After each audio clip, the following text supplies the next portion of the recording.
आज हम जानेंगे डिस्टलजेसिक टैबलेट के बारे में, जो कि एटको लैबोरेटरीज की एक प्रोडक्ट है। और अगर इसके साल कंपोजिशन की बात की जाए तो इसमें ऐड होता है पैरासीटामोल और ट्रामाडोल। पैरासीटामोल जो कि नॉन ओपियोइड एनाल्जेसिक और एंटीपायरेटिक एजेंट है, जो कि आपको फीवर से प्रिवेंट करवाती है, जबकि ट्रामाडोल आपका ओपियोइड एगोनिस्ट और सेंट्रली एक्टिंग एनाल्जेसिक है, जो कि मैनेज करता है आपके moderate to severe pain condition को। इसके साथ ही अगर आपने ऑपरेशन करवाया हो, उसके बाद आपको पोस्ट ऑपरेटिव पेन हो, आपको सर्जिकल पेन हो, डेंटल पेन हो, या किसी भी चोट या इंजरी की वजह से आपको पेन हो गया हो, या नर्व पेन, न्यूरोपैथिक पेन हो, या किसी भी certain other medical condition like osteoarthritis या फिब्रोमाइल्जिया की वजह से आपको पेन की कंडीशन हो, या किसी भी अंडरलाइन काज की वजह से आपको क्रोनिक पेन कंडीशन हो, तो उसमें आप इस ट्रामाडोल को एज अ पेन रिलीफ के तौर पर यूज कर सकते हैं। और इसे एनाल्जेसिक एक्शन को प्रोलॉन्ग करने यानी बढ़ाने के लिए भी यूज करवाया जाता है।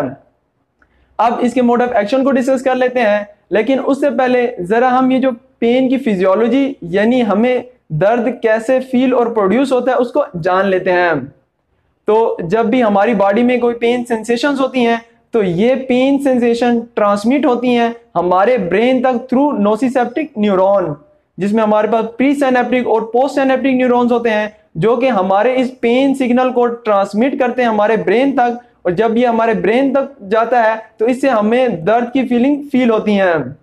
और इसके साथ ही एक और पाथवे होता है जिसे हम डिसेंडिंग इनहिबिटरी पाथवे कहते हैं, जिसमें के सर्टन मीडिएटर जैसे कि नॉरएपिनेफ्रिन हो गया, सेरोटोनिन 5-HT हो गया, वो स्टोर होते हैं और ये यहाँ से रिलीज होते हैं। और ये रिलीज होने के बाद हमारी पोस्ट सिनेप्टिक न्यूरॉन पे जो अल्फा 2 रिसेप्टर्स होते हैं उनके साथ जाके बाइंड होते हैं। और जब ये उनके साथ बाइंड हो जाते हैं तो ये हमारे इस पेन सिग्नल को आगे ट्रांसमिट नहीं होने देते, जिससे हमारा जो पेन सेंसेशन का जो सिग्नल था वो हमारे ब्रेन तक नहीं पहुंच पाता और इस तरह से हमें दर्द फील नहीं होता।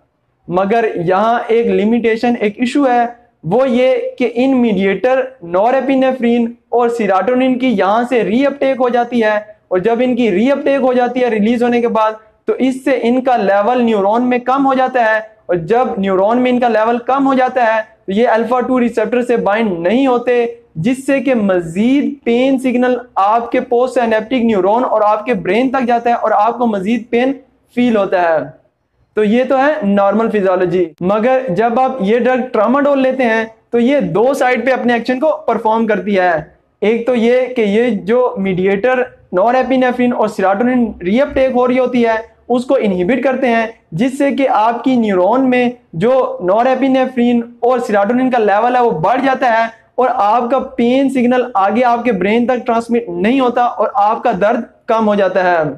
दूसरा ये कि ये प्री सिनेप्टिक न्यूरॉन पे जो म्यू रिसेप्टर्स होते हैं उनके साथ जाके डायरेक्टली बाइंड करती है, जो कि फिर इनहिबिटरी इफेक्ट्स को शो करते हैं और आपके पेन सिग्नल को आगे ट्रांसमिट नहीं करते, जिससे कि आपको दर्द और पेन फील नहीं होता। अब इसकी डोज एडमिनिस्ट्रेशन को जान लेते हैं। तो आपने इसकी स्टार्टिंग डोज लो डोज से स्टार्ट करनी है और ग्रेजुअली आप इसको बढ़ा सकते हैं। अगर इसके साइड इफेक्ट्स की बात की जाए तो वैसे तो ये एक वीक ओपियोइड है as compare to morphine, codeine और फेंटानिल, और इसका जो रिस्पिरेटरी डिप्रेशन रिस्क है वो भी कम है। मगर इसके कॉमन साइड इफेक्ट्स में आपको डिजीनेस का होना, नोजिया, वोमिटिंग होना, आपको कॉन्स्टिपेशन हो सकती है, आपको सीजर्स हो सकते हैं और आप में सुसाइडल थॉट इनिशिएट भी हो सकती हैं। तो अगर आपको मेरी ये वीडियो अच्छी लगी हो तो मेरी इस एफर्ट को अप्रिशिएट जरूर कीजिएगा। अपना और मेरे यूट्यूब चैनल का जरूर ख्याल रखिएगा।